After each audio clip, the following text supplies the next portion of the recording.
couple of months ago, I visited my father's office for an evening aarti. It was the end of the workday, so everybody was heading back to their homes. A beautiful woman caught my eye, a tiffin in her left hand and a beautiful bag on her right hand. I went to her to compliment her. A deep blush took over her chin, and her face lit up. With the prettiest smile I've ever seen, she told me that she made it herself. She was really proud while saying that. She was really shy, but also really, really proud. Then she thanked me, and then she walked away. I was really fascinated by this encounter. Who was this woman? What was that bag? What technique did she use? How much time did it take her to build that bag? And why she did? Where does she come from? I found myself to be thinking about this various times during the week. So the next week, I decided to look for her. I found her in the workplace and asked her all those questions that were plaguing my mind. She was really shy at first, but then she started to open up. She told me that her name was Santo. She was 26 years old. She got married at the age of 22, and her family was one of artisans. Her father died when she was very young, so her mother taught her the art of barmeri applique. When she got married, she stopped doing this. She did it as a hobby, using scrap cloth, but she didn't really do anything to make money out of it. But soon, her husband got really sick. He couldn't sustain the family financially, so she decided to take half the burden upon her shoulders. She practiced and practiced and practiced, and she started making quilts. She took some loans, she bought some material, and she started making quilts. Then she was able to identify a middleman who said that he'll take her apparel, go for a week, and then come back with the money that he earns. So she waited. A week after, he returned. She was really excited and really proud to have money for something that she did, something that she created. But when he came back and he handed her the money, it was just a few hundred rupees. Hours of meticulous work, hours and hours of her blood and sweat for just a few hundred rupees. How would you feel if you put so much work into something, but then you're still dissatisfied? And it's not just yourself that you're trying to satisfy, but you've got a family at home that you need to support. So she was not happy with this, but she still continued. This happened 3 more times. He came back with lesser money every time. She figured out that the man was just trying to take her for a ride, and she decided this has to stop. So, like a lot of people from a village, she decided to go to the city, hoping that she'll find a job, hoping that she'll not be one of those people who migrate to urban areas, but fall under the informal sector and are exploited. Luckily, through a friend, she found a job. She found a job where she could put her skills to use. Now let me introduce you to barmeri applique, the art that she did.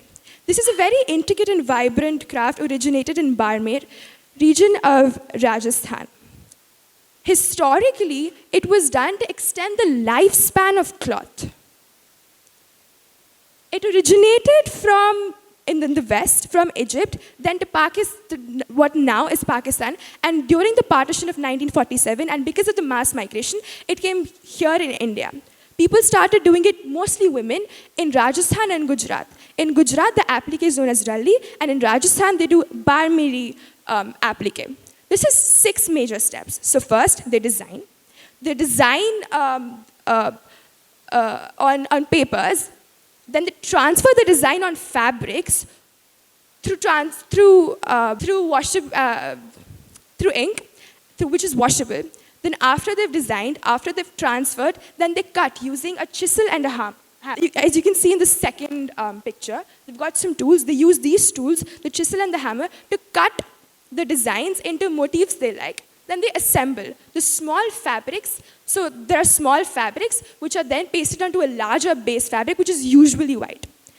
They paste the small fabrics, they assemble it on that. Then they stitch, which is usually done by women. And after the stitching, the finishing happens, where they make sure that everything is secure. This art in Rajasthan holds huge cultural significance. It shows how even after the partition, the art community, they persevered, and everything still happened. The stories and all, they were communicated through the motifs on this applique art. This also had a huge economic and social impact because now Barmeri people, a region, mind you, a region which is arid, there's not a lot of stuff you can do. And also people in the remote areas began doing this. They started sharing their stories through the motifs in the applique art. There was also huge social impact, so economic because now they had a way to earn money. Women could do this from their home, and social because a lot of these activities were done together by both the women and the men. So it was a bonding activity. And so the products also started as modernization happened. They started from just functional items to also decorative items. So it was bed sheets, quilts, now dupattas and saris. Going back to the women in the Barmer region, like Santo. In Barmer region, there are 67% of the women who've been ill for more than 5 years. 100% of them suffer from fatigue because of two things. They've got a dual responsibility. One, towards their household, and the other towards the embroidery tasks for a lot of reasons that they have to do. Then, 96% of these people report that there's lack of knowledge about government policies they could use to uplift themselves and their art. And 82% of these women report that they don't sell it themselves, rather through middlemen. And every time, what the money they get is lower than what they're expected, and is just very, very low. It's not enough to sustain. Most of the time, they're just incurring losses. India is a country where handicrafts, which includes the artisan community, is the second largest source of livelihood after agriculture. 200 million lives, 200 million livelihoods, directly or indirectly, are related to the artisan community.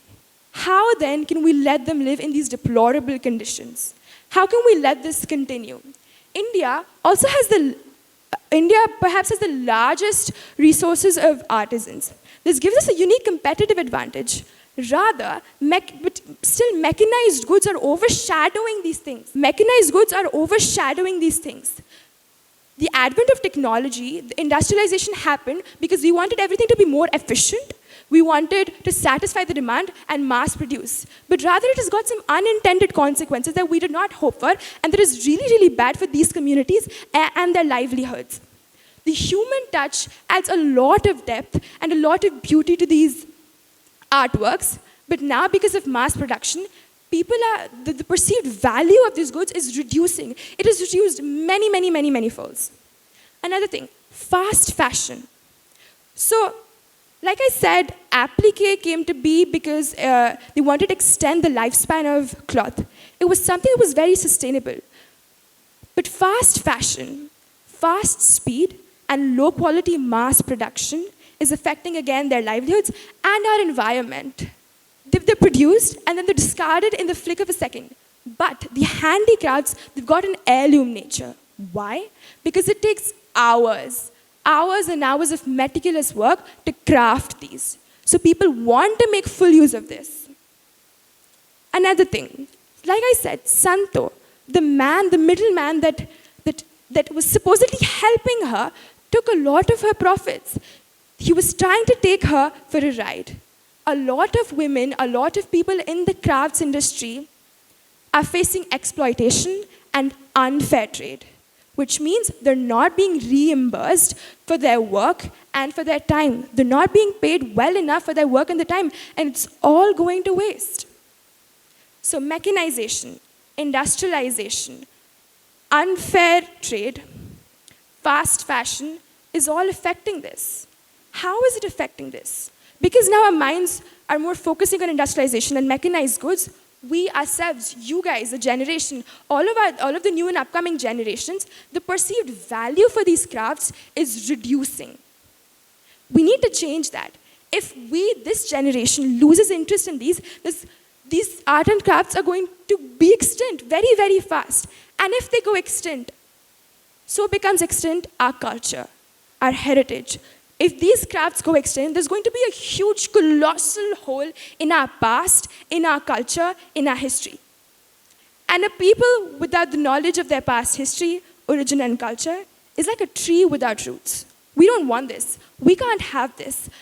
Our culture is what transforms us into other beings, transforms us into better beings. It's a part of us. We cannot let this go. And that is something we need to understand. We need to advocate for fair trade. We need to advocate for policies for upliftment of these communities, which, by the way, do exist. But like I said, there's a lack of knowledge, so these people don't know. We need to help them know about this. We need to change our own perception and understand that there's a landslide of difference between mechanized goods and handmade goods. Mechanized, mass-produced goods will have millions of copies. A handicraft is going to be one of a kind. It's going to be unique. It's going to be something that only you have and nobody else has. We need to understand that uniqueness is a USP. We want a world where everything is unique. Are we willing to let machine-made mechanized homogeneity replace the rich tapestry of Indian trade, Indian craftsmanship?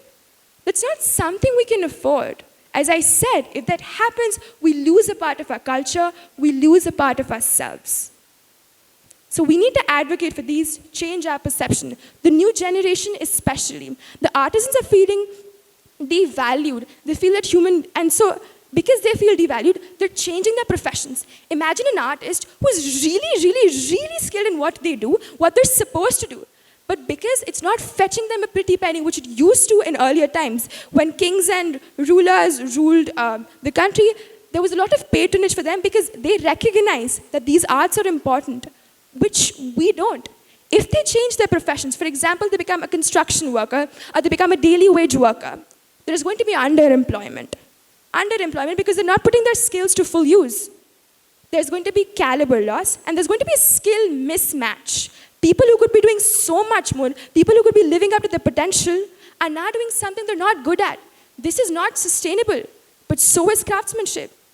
Both the things are not sustainable. So it is our duty to change our perception so we can drive change in the society. It all begins with the new generation. These crafts need to be continued. They need to be shared with the new generation. And that can only be done if we change our perception, we understand the uniqueness. And okay, how can you like math if you don't know anything about math? Does anybody here like math if they don't know math? Does anybody like anything if they don't know about it? No. Only those people who know math like math because it's hard and it's just something that you don't understand. So if you don't understand something, is there any way you can like it? If you don't understand Indian craftsmanship, if you don't understand traditional crafts, how are you ever going to like it? These little things also make us more mindful. Culture is a lens which is the most rich, which is the most diverse, and which is the most interesting.